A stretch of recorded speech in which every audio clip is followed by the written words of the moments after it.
dore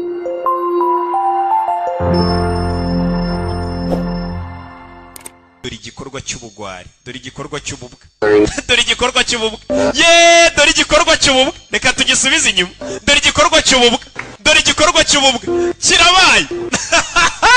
Harahiye umugabo arapfukamye. Aya mavi dupfukamisha dusenga Imana, ikigabo n'ubwanwa kiyapfukamiye imbere y'isadunda. Nimba Imana muzayibwira ibiki? Aya mavi yanjye apfukama akanyarira na mpungenge tugiye kukumara gushidikanya ku by'ubukwe bwa Roki Kiraberanya ndetse na Ishimwe Carmen. Ni ubukwe bwavuzwe cyane mu itangazamakuru, n'ubukwe bwavuzweho byinshi, ariko kuri uno munsi nyuma yuko indirimbo Bambe ya Mulla na PaPa cyangwa isohotse, tugiye kukubwira byinshi kuri ubu bukwe, niba koko byari filime nk'uko benshi bakomeje kugenda babinuganuga, cyangwa se koko ubukwe bwarabaye ariko amashusho akaza kuba asohoka n'ubundi muri ino ndirimbo.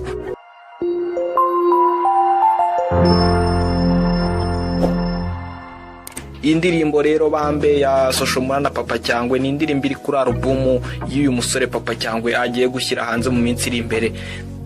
Ni indirimbo nziza cyane mu by'ukuri ku bayumvishe, ni indirimbo ifite amagambo meza y'ubukwe, ni indirimbo iteguye neza cyane. Hanyuma rero twigarukire ku by'ubukwe bwagaragayemo bwa Roki Kiraberanya ndetse n'Ishimwe Carmen.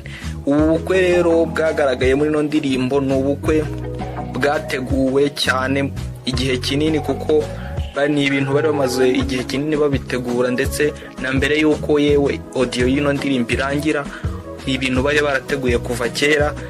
Amakuru mfite nuko batangiye kubitegura igihe indirimbo My Vow ya Meddy yasohokaga, niyo yabahaye igitekerezo cyo kuba bakora ibintu nk'ibi ngibi. Baravuga ati reka turebe ko natwe twaca agahigo ko kuzuza miliyoni mu minsi 2. Nibyo benshi banategereje kureba niba koko indirimbo iraza gukuraho agahigo ka My Vow ya Meddy ko kuba yakuzuza miliyoni mu masaha 48.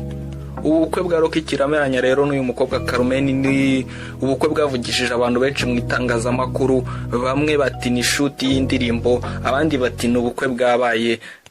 Ngewe rero icyo nagusesengurira, icyo nabonye nuko footage cyangwa se amwe mu mafoto twagiye tubona yagiye asohoka mu binyamakuru, ngewe ntayo negeze mbona muri ubu bukwe. Ndebera nk'ifoto ya DJ Brian ngira ngo kubarebye indirimbo nta DJ Brian urimo, kandi mu mafoto y'ubukwe twagiye tubona mu itangazamakuru twaramubonye.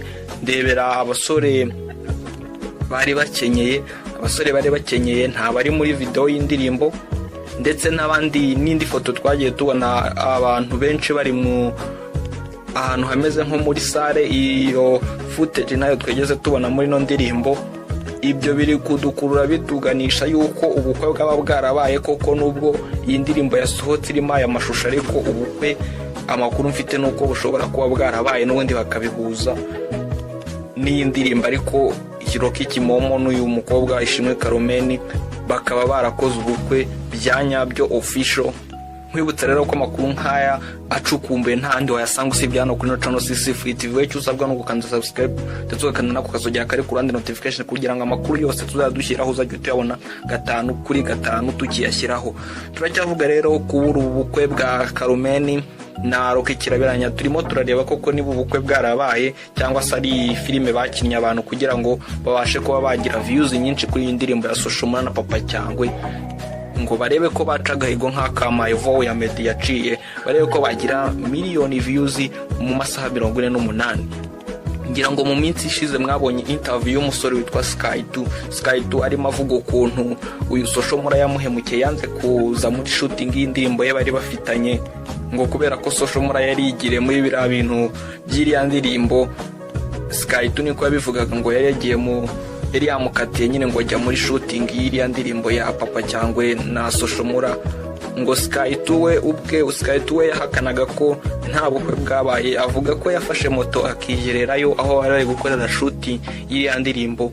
Ngo we amakuru yiboneye nuko ngo nta bukwe bwabaye, ahubwo ngo ari filime ngo bari gukina. Ariko twakongera gusesengura tugasanga ubukwe bwarabaye, kubera yuko amashusho turi kubona muri ndirimbo Bambe ya Mulla na PaPa Cyangwa ni make cyane kuyo twabonye mu itangazamakuru, nubwo abenshi bari bategereje ko babona ifoto bari ku idarapo bari kurahira mu rukiko, ariko bikaza kurangira itagaragaye iyo foto. Abenshi bakaba ari naho bagendaga bahera bavuga ko ubukwe butabaye, ariko mu by'ukuri ibyo si byo twashingiraho tuvuga ko ubukwe butabaye. Umwanzuro rero nge biri burangire mfashe nuko ubukwe bwarabaye, ahubwo babihuje n'indirimbo nk'uko n'ubundi Meddy nawe ubukwe yabukoze, ariko amashusho akaza kuyagaragaza mu ndirimbo ye yise My Vow. Reka dutegereze turebere indirimbo ko izaca agahigo nk'ako My Vow yaciye.